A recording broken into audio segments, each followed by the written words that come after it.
There are strong indications that the All Progressive Congress may disqualify political appointees contesting the 2023 elections who have not resigned their appointments. The Punch on Monday gathered that the party would not risk being disqualified by fielding political appointees in contravention of Section 84 of 12. Political appointees who have signified their interest to contest the presidency on the platform of the All Progressive Congress APC included the Minister of Transportation, Rotimi Ameachi, and his counterpart for Labour and Employment, Senator Chris Ngige, who joined the race on Tuesday last week.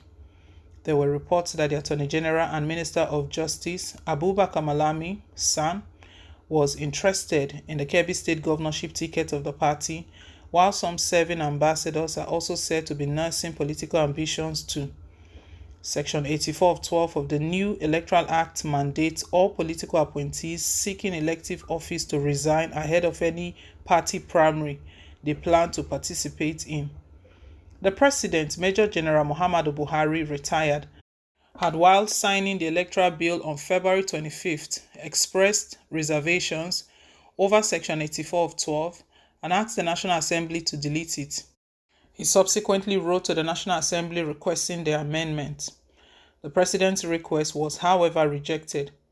A lawyer, Nduka Edide, who is a member of the Action Alliance, approached the Federal High Court in Umuahia seeking a declaration that the provision was illegal.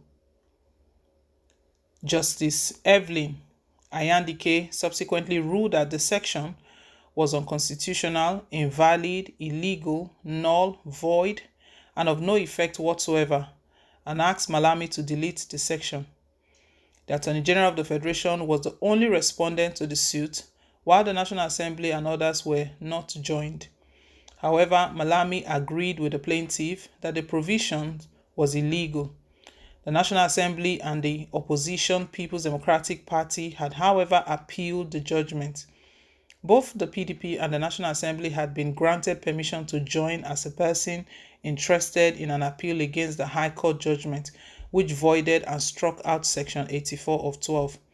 The appeal filed by the PDP at the Owerri Division of the Court of Appeal had been slated for hearing on May 4th. A top member of the APC National Working Committee, who confided in one of our correspondents on Monday, said two options were open to the party. According to him, the ruling party is awaiting the judgment of the Court of Appeal and even the Supreme Court on the controversial clause. He stated, if the court upholds Section 84, the affected minister will be disqualified, but if the court deletes the section, they can contest without resigning. However, my advice to them is to resign if they don't want to be disqualified.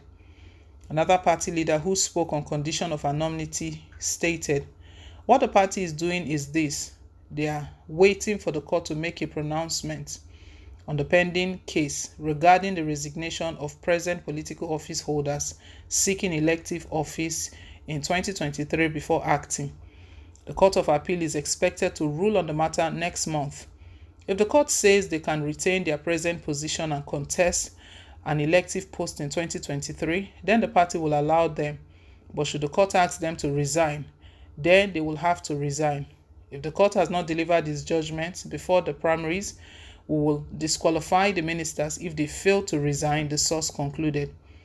The APC National Publicity Secretary, Felix Moka, had a few weeks ago said the party would ensure that all political appointees in the APC wishing to contest the 2023 elections complied with Section 84 of 12 of the Electoral Act. He stated, the position of the party is consistent with the Electoral Act. We are allowing our affected members who may have the intention of contesting the primaries to comply with the Electoral Act as provided. The party will simply follow the Electoral Act. Any member of the party who is in an appointive position, we will expect such an individual to resign before our primaries.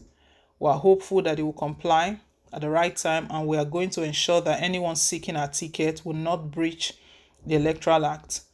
When contacted on Monday, the APC spokesman said, my position is out there. I'm not speaking on the subject again. When asked if the party will self-form to the aspirants who are yet to resign, The APC spokesman said, "I'm not able to take those questions." When contacted, an aide of Ameachi who spoke on condition of anonymity said, "The minister still had time. The minister still has time. The convention holds on May 30th, he said." An aide of Ngige, when contacted, referred the Punch to what the minister said a few weeks ago. Ngige, in an interview on Channels Television, Politics Today program, monitored by the Punch on April 21st, said he would not resign. Asked if he had any fears about the controversial Section 84 of the Electoral Act, the former Anambra State governor said, "The 1999 Constitution is the grand norm. It is the biggest and heaviest of all the laws in Nigeria, and for you to be president, Section 137 has given you areas of qualifications and areas of disqualifications. That constitution says you do so resign 1 month to election. For public officers, the issue now is that is a minister a public servant? Yes, go to Section 5, you will see me listed there. Ministers, commissioners, governors, vice president, president, and heads of ministerial bodies. They listed all of us and gave certain things we should not do. You cannot take 2 jobs. You can't. You can't do business or trade. That area says you can only do farming as a public officer." Meanwhile, the APC on Monday stormed the headquarters of the Independent National Electoral Commission with a branded truck conveying cartons of papers containing the register of all its members. The move comes barely 5 days to the deadline as provided by Section 77 of the Electoral Act, which provides that a political party must submit its membership register at least 30 days before its primaries. With the party's presidential primary expected to hold on May 30th, the party had until April 29th to submit its register. It was learned that the APC officials submitted the membership register to the election and party monitoring department. An INEC official who confirmed the development to the Punch on Monday stated the APC brought a truck to the commission and they offloaded cartons of papers containing their membership register. They claim to have 40 million members. In a related development, the Punch learned that the ruling party would begin the sale of forms on Tuesday. Today, the governorship, presidential, and federal legislative forms are expected to be sold at the National Secretariat, while the forms for the House of Assembly will be sold in the state. The nomination form for presidential aspirants will be sold for 70 million naira, while expression of interest form would go for 30 million naira. House of Assembly expression of interest forms will go for 500,000 naira, while nomination forms goes for 1.5 million naira. Meanwhile, the APC has failed to refund the aspirants who stepped down for the National Convention on March 26, 2022, the Punch has learned. This was despite a promise by the President, Major General Muhammadu Buhari, retired, the aspirants who stepped down for the endorsed candidates will be refunded.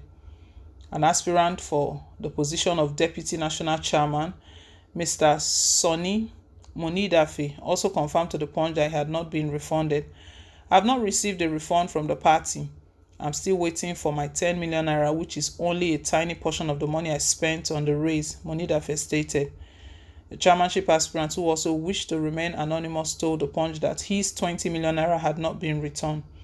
"After the party forced us to step down, they still refused to refund the money. It is not that I cannot forgo the 20 million naira, but I want to distribute it to some of my supporters," he said. The governing All Progressive Congress has assured aspirants who honored its consensus. However, it was learned that an internal audit being carried out by the Transition Committee of the party might partly be responsible for the delay in refunds.